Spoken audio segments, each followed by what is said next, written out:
Hello बच्चों, कैसे हो, क्या हाल चाल। आज का हमारा टॉपिक है AC circuit containing pure resistor. अब एसी क्या होता है हमने पढ़ लिया। अब एसी के साथ हमने एक रजिस्टर जोड़ दिया। प्योर रजिस्टर का मतलब सिर्फ रेजिस्टेंस, उसके अलावा कुछ नहीं। तो करंट और वोल्टेज में कैसा वेरिएशन होगा, फेजर डायग्राम क्या होगा, ये सब पढ़ना है। तो क्वेश्चन ही आता है फेजर क्या होता है भाई। और एक बात आती है फेज डिफरेंस, समझ रहे हो, लैग, लीड, कुछ बेसिक टर्म्स है, पहले वो पढ़ते हैं, ठीक है। तो सबसे पहली बात आती है फेज और फेज डिफरेंस। हालांकि हम लोगों ने +1 में पढ़ा था, याद आ रहा है कुछ।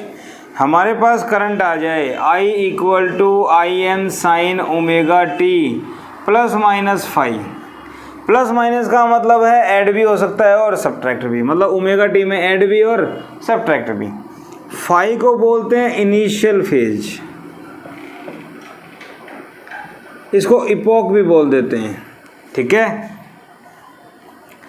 इंडिपेंडेंट ऑफ टाइम, ये टाइम पे डिपेंड नहीं करता, ठीक है। ओमेगा टी ±5, इसको बोलते हैं इंस्टेंटेनियस फेज। क्यों? क्योंकि टाइम पे डिपेंड करता है, हर टाइम के ऊपर इसकी वैल्यू अलग होगी।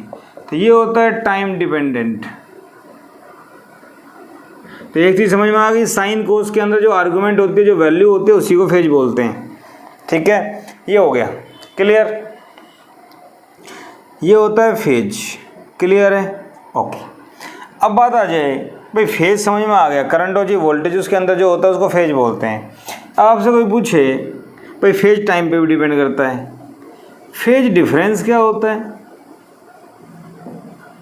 तो अगर हम समझने की कोशिश करें, मान लो करंट और वोल्टेज की टर्म में लें, तो करंट मेरे पास दिया हुआ है I = Im sin omega T +φ1। Voltage आपको दी हुई है V = Vm sin omega T +φ2, ठीक है। तो मैं आपसे बोलूँ phase difference between V and I, V और I में, तो V से कंपेयर करेंगे तो फेज डिफरेंस निकालने का क्या तरीका है, इन दोनों की आर्गुमेंट को माइनस कर दो, सब्ट्रैक्ट कर दो। मेरी बात समझ रहे हो? तो इसमें से इसको माइनस करो, V और I, तो ओमेगा टी से ओमेगा टी कैंसिल, माइनस करेंगे तो ये आ गया φ2 - φ1, क्लियर। और अगर आपसे कोई पूछे phase difference between I and V, phase difference between I and V, तो I और V में निकालना है, इसमें से ये माइनस कर दो, ओमेगा टी से omega T cancel, φ1 - φ2, same cancel हो जाएगा, दिस माइनस दिस। इसको बोलते हैं फेज डिफरेंस, क्लियर है, बात समझ में आ गई, ठीक है।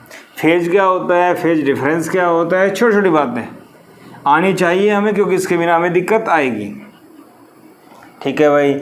चलो एक छोटी सी बात देखते हैं। आपको दे दिया I =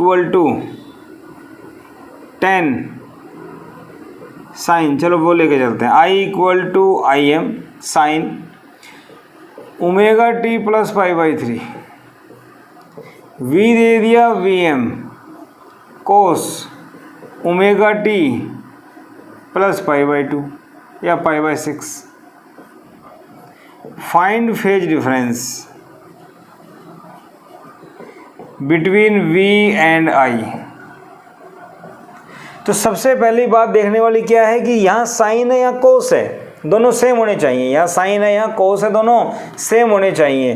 तो इसको पहले चेंज करो, V = Vm, साइन की टर्म में लो। आपको पता है साइन π/2 + थीटा ओमेगा टी था, π/2 + थीटा कोस हो जाता है, सेकंड क्वाड्रेंट में साइन पॉजिटिव, ऐसे लिख देंगे, प्लस में π/6। आई बात समझ में?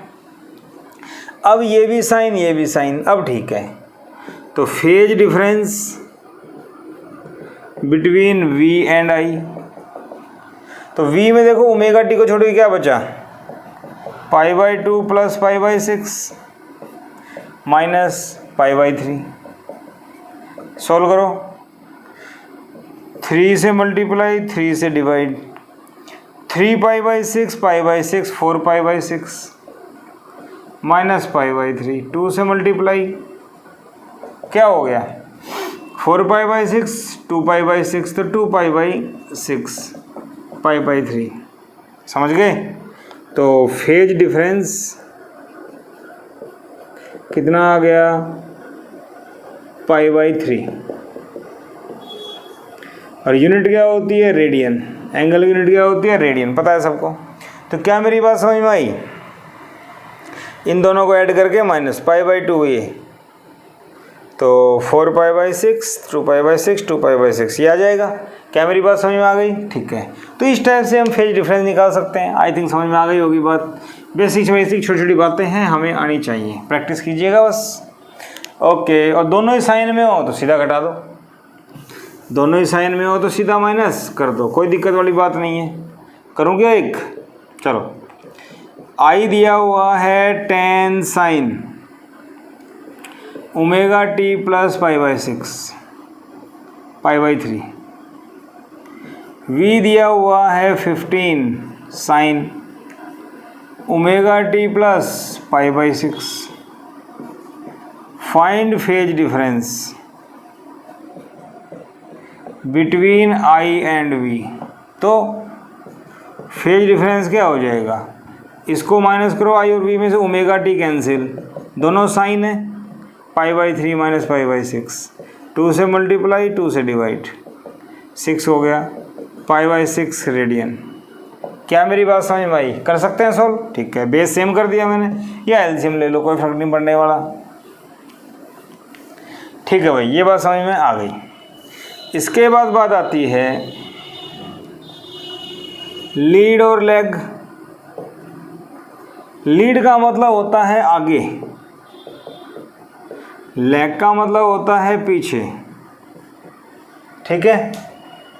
तो लीड और लेग मतलब जैसे मैं बोलूं आई लीड्स वी, इसका मतलब क्या है? पीक वैल्यू आई की पहले आएगी वी से। मेरी बात समझ में आई? आई लीड कर रहा है, इसका मतलब पीक वैल्यू, मैक्सिमम वैल्यू जो होती है वो पहले आएगी। किसकी? आई की। क्या मेरी बात समझ रहे हो? पीक वैल्यू आई की पहले आएगी। क्लियर है? और वी लीड आई, तो वी की पीक वैल्यू पहले आएगी आई से। बात समझ में आ गई? बोलो। ठीक है। तो लीड और लेग समझ रहे हो ना? जैसे I equal to I M sine omega T plus π/4। V आपको दे दिया v equal to V M sine omega T plus π/2। तो कौन लीड और लेग कर रहा है? चेक कर लो। एंगल किसका ज़्यादा? ओमेगा टी सेम, कौन ज़्यादा? ये π/4 45, ये π/2 90, तो v लीड्स। बात समझ में आई? लीड और लेग का मतलब आगे होना। मतलब क्या होता है फिजिकल मीनिंग? किसकी पीक वैल्यू पहले आएगी। मैथमेटिकली चेक कर लो किसका एंगल ज़्यादा है। बात समझ में आ रही है? जिसका एंगल ज़्यादा वो लीड करेगा, जिसका एंगल ज़्यादा वो लीड करेगा। क्लियर है? बात समझ में आ गई? ठीक है भाई, लीड और लेग भी समझ में आ गया। इसके बाद बात आती है फेजर और फेजर डायग्राम।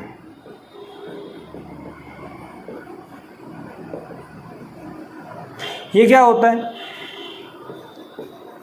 एक ही बात है, फेजर को डिफाइन करो, फेजर डायग्राम को। तो phasor diagram represents alternating current end voltage. एक डायग्राम होता है जो अल्टरनेटिंग करंट और वोल्टेज को रिप्रेजेंट करेगा by vectors with phase angle between them. ठीक है। और अगर कोई आपसे बोले भाई फेजर क्या होता है, फेजर इज ए वेक्टर, अच्छा रहेगा it is a rotating vector क्योंकि रोटेट करता है, विच represents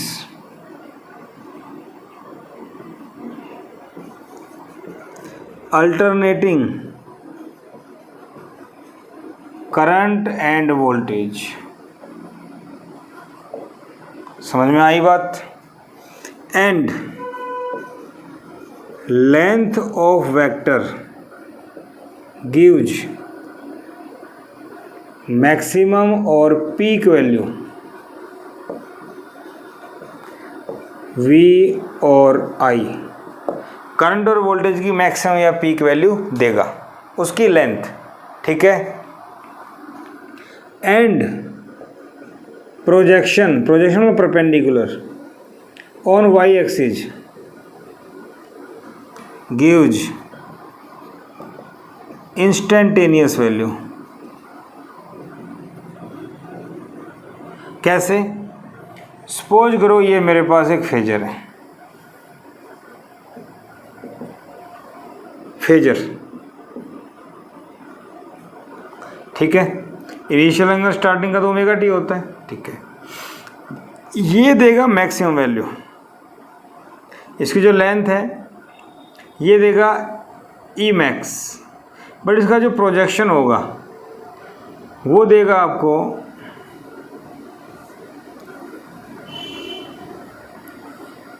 E equal to E M sine omega T. E की जगह आप वी ले सकते हो, कन्फ्यूज होने वाली कोई बात नहीं है। तो ये इंस्टेंटेनियस वैल्यू है, समझ गए। ये क्या देगा? इंस्टेंटेनियस वैल्यू, और ये देगा पीक वैल्यू वी एम। और अगर मैं करंट ले लूँ तो करंट आ जाएगा। ठीक है ना। तो फेजर एक डायग्राम है, एक वेक्टर होता है जो करंट और वोल्टेज की पीक वैल्यू देता है। उसका प्रोजेक्शन मतलब परपेंडिकुलर वाई एक्सिस के ऊपर हमें क्या देगा? Instantaneous value. क्लियर है? ठीक है भाई, ये बात भी समझ में आ गई। तो ये चीज़ें यूज होने वाली हैं आगे, इसलिए हमने बेसिक बातें इसकी कर ली। ठीक है, समझ में आ गया। अब हम आते हैं अपने टॉपिक पे। क्या? AC circuit containing pure resistor. मानो मेरे पास एक रेजिस्टर है आर, एसी सोर्स को मैं ऐसे लिखता हूँ। आपको पता है साइन वेव ऐसी होती है, शॉर्टकट में इसको ऐसे करके ऐसे कर दो तो एसी सोर्स का सिंबल हो जाएगा। ठीक है। तो यहाँ वोल्टेज क्या हो गई? V equal to V M sine omega T, alternating voltage. ठीक है।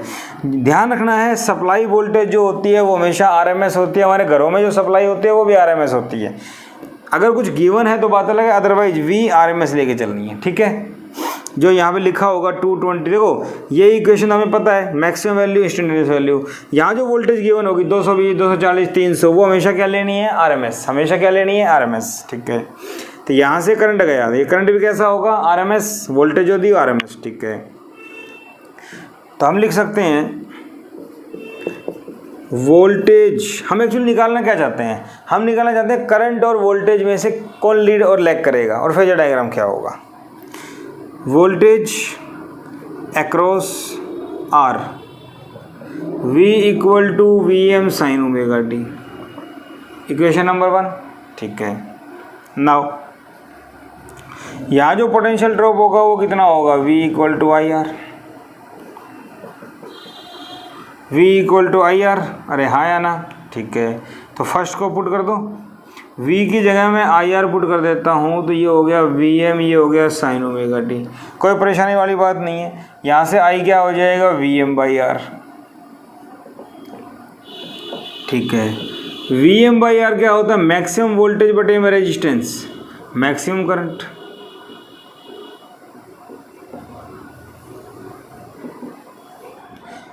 ये आ गया where V M by R equal to I max. ध्यान रखना, अगर वोल्टेज मैक्सिमम है बटे में रेजिस्टेंस है तो मैक्सिमम करंट मिलेगा। अगर ये मैक्सिमम की जगह आरएमएस हो तो ये भी आरएमएस आएगा, ये एवरेज है तो ये भी एवरेज आएगा। ध्यान रखना, जो यहाँ पे होगा वही यहाँ पे आएगा, ठीक है। From first and second we see, first और सेकंड देखो, वी की जगह V, I max, V max, sine का साइन, ओमेगा टी, एंगल भी सेम है, और एंगल सेम है तो हम क्या लिख सकते हैं, V and I are in same phase, और phase angle between V and I is 0। V और आई में फेज एंगल क्या है भाई, 0। क्या बात समझ में आ गई, वी और आई में फेज एंगल क्या है, 0। इतनी बात समझ में आ गई, ठीक है भाई, बात समझ में आ गई। तो इस टाइप से हम लोग सेम कर सकते हैं। तो यहाँ हमने चेक किया करंट और वोल्टेज सेम फेज में होते हैं अगर एक प्योर रेजिस्टेंस लगाया जाए तो, ठीक है भाई। अब फेजर डायग्राम ड्रॉ करो।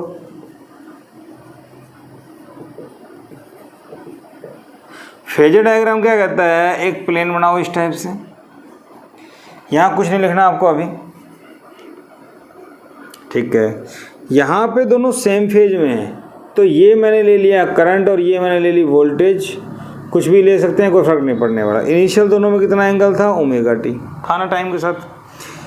अब इसको पीछे ले आओ, इसका प्रोजेक्शन यहाँ लिया, इसका प्रोजेक्शन यहाँ लिया, तो ये ऐसे ले लिया, तो ये क्या कहलाएगा, I equal to I M sine omega T, और ये क्या कहलाएगा,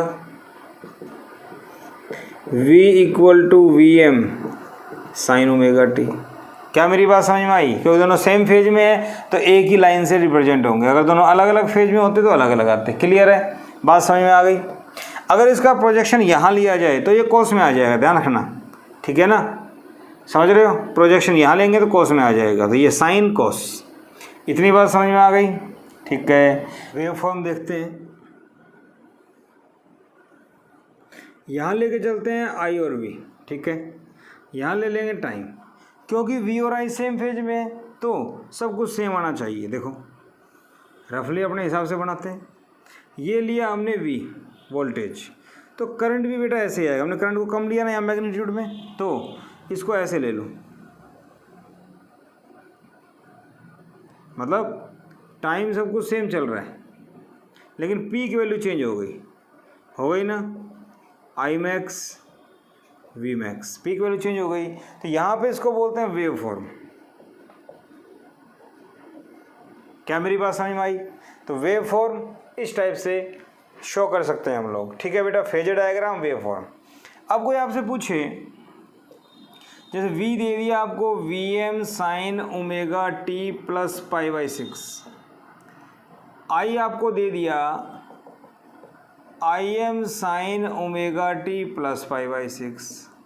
कौन किसको लीड और लैग कर रहा है, कोई आपसे पूछे, दोनों सेम फेज में हैं, सेम फेज, क्योंकि सबको सेम दिखाई दे रहा है एंगल, तो फेज डिफरेंस क्या आ गया, 0।